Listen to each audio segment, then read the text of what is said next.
Good morning all of you. आज मैं e accounting and taxation with GST lecture number second vocational जो paper है उसका lecture number second का video लेकर के आया हूँ। और लेक्चर नंबर फर्स्ट जो कि आप लोगों ने काफ़ी लाइक किया हुआ है, तो उसको लेकर के मैंने सोचा कि लेक्चर आगे भी लेके आएँ। और लेक्चर नंबर सेकंड स्टार्ट करता हूँ। लेक्चर नंबर सेकंड में मैं बात करने वाला हूँ business activities. Explain the classification of business activities. जो व्यावसायिक क्रियाएं हैं उनका वर्गीकरण करना है और विस्तार से इनको समझाना है। तो जैसे व्यवसाय या बिजनेस एक ब्रॉड वर्ड है, एक व्यापक शब्द है जिसमें वस्तुओं के उत्पादन से लेकर उन्हें अंतिम उपभोक्ता तक पहुंचाने हेतु समस्त मानवीय एवं आर्थिक क्रियाएं संपन्न की जाती हैं। तो बिजनेस के अंदर सिर्फ प्रोडक्शन ही नहीं करना है और उनको कंज्यूमर तक पहुंचाने तक की सारी एक्टिविटीज़ जो ह्यूमन और इकोनॉमिक की मदद से एक्टिविटीज़ की जाती हैं। वस्तुओं के उत्पादन से संबंधित क्रियाएं उद्योग के अंतर्गत शामिल करती हैं। तो इंडस्ट्रीज़ के अंदर जो प्रोडक्शन होता है वो ऐसी एक्टिविटीज़ इंडस्ट्रीज़ में होगी, जबकि उत्पादित वस्तुओं को उपभोक्ता तक पहुंचाने की समस्त क्रियाएं वाणिज्य के अंतर्गत आती हैं। तो वस्तुओं को उपभोक्ता तक पहुंचाने की जो एक्टिविटीज़ हैं वो कॉमर्स के अंदर आएंगी और जो प्रोडक्शन की एक्टिविटीज़ हैं वो इंडस्ट्रीज़ के अंदर आएंगी।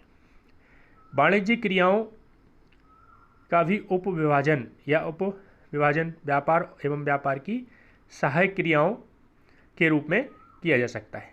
यहाँ पर एक चार्ट बनाया हुआ है, क्लासिफिकेशन ऑफ बिजनेस एक्टिविटीज़।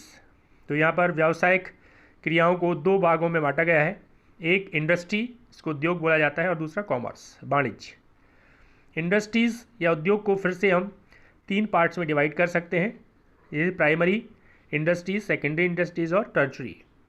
प्राथमिक, द्वितीयक और तृतीयक या सेवाएं जो इनको हेल्प कर रही होती हैं। प्राथमिक या प्राइमरी में दो तरह के उद्योग आते हैं, एक्सट्रैक्टिव निष्कर्षण उद्योग और जेनेटिक। द्वितीयक में दो तरह से मैन्युफैक्चरिंग निर्माण उद्योग और रचनात्मक कंस्ट्रक्शंस। यहाँ पर कुछ टर्शरी या जो सर्विसेज होती हैं जिसमें transportations, communications, banking, insurance, finance institutions और भी सर्विस एरियाज़ हैं जो अदर्स हैं जिनको प्राइमरी और सेकेंडरी इंडस्ट्रीज़ को हेल्प कर रहे होते हैं। इस प्रकार से हम देखते हैं कि मैन्युफैक्चरिंग जो इंडस्ट्रीज़ हैं वो सब डिवीज़न किया हुआ है। एक विश्लेषणात्मक, एनालिटिकल, कृत्रिम, सिंथेटिकल और प्रक्रियाई यानी प्रोसेसिंग और असेंबलिंग, संग्रहण, जोड़ना। सेकंड जो डिवाइडेशन है वो कॉमर्स को दो पार्ट्स में हम जान सकते हैं। पहला होता है ट्रेड, इसको बोलते हैं व्यापार, और दूसरा होता है auxiliary to trade. It means व्यापार में जो सहायता करती हैं ऐसी जो सर्विसेज होती हैं उनको ऑक्सिलरी टू ट्रेड कहा जाता है। ट्रेड यहाँ पर व्यापार दो तरह से हो सकता है, एक आंतरिक व्यापार जो देश के अंदर होता है और एक विदेशी व्यापार, इंटरनल और एक्सटर्नल। यहाँ पर जो इंटरनल व्यापार होता है दो तरह से, होलसेलर और रिटेलर के रूप में, और जो एक्सटर्नल है, विदेशी व्यापार है, वो या तो इंपोर्ट होगा, एक्सपोर्ट होगा या इंट्रीपोर्ट होगा, पुनर्निर्यात। इसी प्रकार से जो सर्विसेज हैं जो व्यापार में सहायता करती हैं, जैसे वेयर हाउसिंग, एडवर्टाइजिंग, इंश्योरेंस, ट्रांसपोर्टेशंस और बैंकिंग एंड फाइनेंस, इस प्रकार की एक्टिविटीज़ होती हैं। तो यहाँ पर एक एक करके इनको डिटेल में समझते हैं कि यहाँ पर इंडस्ट्रीज़ क्या होती है, बिजनेस क्या होता है, कॉमर्स क्या होता है। तो आगे इस वीडियो को लास्ट तक ज़रूर देखें, तो आगे का हम समझते हैं।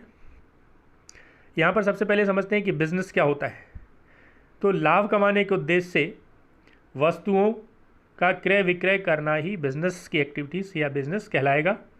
अगर अदर वर्ड्स में हम बात करें तो व्यवसाय जो होता है, व्यापार है, उससे ये अभिप्राय लगाया जाता है जहाँ वहाँ पर परचेज़र और सेलर, क्रेता और विक्रेता दोनों की पारस्परिक लाभ हेतु जो वस्तुओं का एक्सचेंज किया जाता है, विनिमय किया जाता है, उसको हम व्यापार कहते हैं। व्यापार की कुछ विशेषताएं भी हैं जिनको आगे देखने वाले हैं हम। व्यापार की कुछ विशेषताओं में देखते हैं तो पहला है कि व्यापार में वस्तुओं एवं सेवाओं का क्रय विक्रय होता है। व्यापार में मुख्य रूप से दो पक्ष होते हैं, एक क्रेता और विक्रेता, और जो मध्यस्थता करते हैं वो भी इसके अंतर्गत आ जाते हैं। व्यापार का जो मूल उद्देश्य होता है वो प्रॉफिट कमाना, लाभ कमाना होता है। व्यापार का माध्यम मुद्रा मनी के रूप में आप व्यापार कर रहे होते हैं, और व्यापार में जोखिम और साहस दोनों ही एलिमेंट्स अवेलेबल होते हैं, विद्यमान होते हैं, और व्यापारिक क्रियाओं में नियमितता एवं निरंतरता, मतलब कंटिन्यूस अगर एक्टिविटीज़ हो रही है तो बिज़नेस की कैटेगरीज में आएगा। और व्यापार में किसी वस्तु को जब क्रय किया जाता है, परचेस किया जाता है, तो उसको रीसेल के लिए होता है वो। इसी प्रकार से जब बिज़नेस की बात करें तो बिज़नेस को हम जैसे बताया है कि आंतरिक और बाह्य, जिसमें आप इंटरनल बिजनेस इट मीन्स देसी व्यापार होता है, इसको आंतरिक व्यापार या इंटरनल व्यापार भी कहा जाता है, जिसमें वस्तुओं के क्रय विक्रय किसी देश के सीमाओं के अंतर्गत किया जाता है। जैसे भारत की आंतरिक सीमाओं में बहुत सी वस्तुओं को हम जब क्रय विक्रय करते हैं तो उसे देसी व्यापार कहते हैं। अब देश के अंदर भी कई प्रकार के व्यापार हो सकते हैं। लोकल मार्केट के नाम सुना होगा, स्थानीय व्यापार, जिसमें हम एक स्थान विशेष तक सीमित रहते हैं और इसमें व्यापार में क्रय विक्रेता जो दोनों हैं लोकल मार्केट्स के होते हैं, जैसे वेजिटेबल्स, फ्रूट्स या मिल्क और कर्ड, दूध दही, इस प्रकार के जो व्यापार होते हैं वो लोकल मार्केट कहलाते हैं, स्थानीय व्यापार कहलाते हैं। प्रांतीय व्यापार, प्रांतीय व्यापार का मतलब है एक राज्य के अंदर आप कोई व्यापार कर रहे हैं, विशेष बॉर्डर्स की बात करते हैं। तो यहाँ पर किसी मध्य प्रदेश के अंदर बात करें, इंदौर जबलपुर के व्यापारियों द्वारा अगर कोई क्रय विक्रय आपस में किया जाता है तो इसे प्रांतीय व्यापार कहेंगे। और अंतर्राज्यीय इट मीन्स एक स्टेट से दूसरे स्टेट में, जैसे महाराष्ट्र और राजस्थान के बीच अगर कोई व्यापार हो रहा है तो उसको अंतर्राज्यीय व्यापार कहेंगे। तो विदेशी व्यापार, फॉरेन या एक्सटर्नल। विदेशी व्यापार का मतलब है कि यहाँ पर जब दो राष्ट्रों के बीच, दो देशों के बीच वस्तुओं का आदान प्रदान होता है, सेवाओं का विनिमय होता है, जैसे भारत और अमेरिका के बीच व्यापार अगर हो रहा है तो इसे हम विदेशी व्यापार या बाह्य व्यापार कह सकते हैं। तो इसी प्रकार से जब आयात और निर्यात की बात आती है तो देश, भारत देश के द्वारा अगर कोई माल क्रय किया जा रहा है, जैसे ब्रिटेन से भारत ने कोई सामान खरीदा है तो उसको आयात कहलाएगा। और अगर भारत देश के द्वारा दूसरे देश को कोई चाय वगैरह निर्यात करते हैं तो इसे निर्यात व्यापार कहा जाएगा। तो इसके बाद अब आते हैं इंडस्ट्रीज। हमने बताया आपको इंडस्ट्रीज़ को 3 पार्ट्स में बांटा गया है, प्राइमरी, सेकेंडरी और टर्शरी। तो यहाँ पर इंडस्ट्रीज़ में प्राइमरी लेवल पर जो होता है उसमें हम देखते हैं कि अगर आप भूमि से कोई कृषि वगैरह की जो एक्टिविटीज़ करते हैं, खाद्य पदार्थों का उत्पादन करते हैं, तो इनको हम प्राइमरी लेवल पर कर सकते हैं, जिसमें रॉ मटेरियल की आवश्यकता होती है जब प्रोडक्शन आगे करते हैं। तो कृषि उद्योग से संबंधित जो भी इंडस्ट्रीज़ हैं वो जो कृषि कार्य करती हैं उनको प्राथमिक उद्योग रखा गया है प्राइमरी में। और निष्कर्षण का मतलब है जो आप खनिज पदार्थ, जो भूमि से लोहा, इस्पात, इस प्रकार से कुछ आप जब प्रोडक्शन करते हैं तो इस प्रकार से कहलाता है जेनेटिक या निष्कर्षण उद्योग। निर्माणी, मैन्युफैक्चरिंग, इस उद्योग सर्वाधिक यहाँ पर जो प्रचलित होता है काफ़ी, क्योंकि यहाँ पर जो भी रॉ मटेरियल होता है उसमें आप मशीनों की सहायता से, ह्यूमन रिसोर्स की सहायता से वस्तुओं का आप परिवर्तन करते हैं, रूप बदलते हैं और उसका उपयोगी बना देते हैं। जैसे यहाँ पर लोहा एवं इस्पात उद्योग होते हैं और वस्त्र उद्योग हैं, शक्कर बनाने वाले उद्योग हैं, ये सब मैन्युफैक्चरिंग में आते हैं।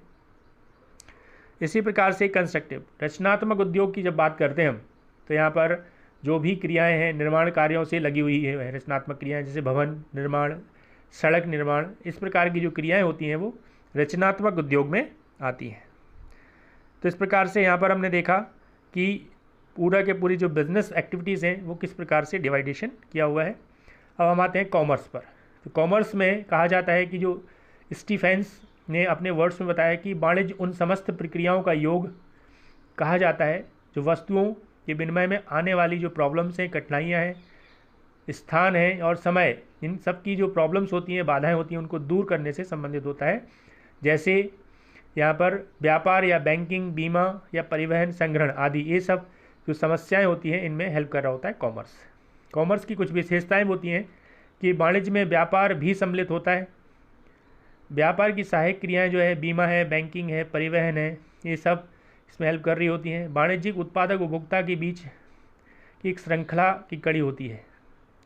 वाणिज्य जो है वो समय, स्थान और अधिकार उपयोगिता का सृजन करता है और वाणिज्य विनिमय संबंधी बाधाओं को भी दूर कर रहा होता है। तो इस प्रकार से बिजनेस एक्टिविटीज़ के को लेकर के इस लेक्चर में मैंने आपसे चर्चा की।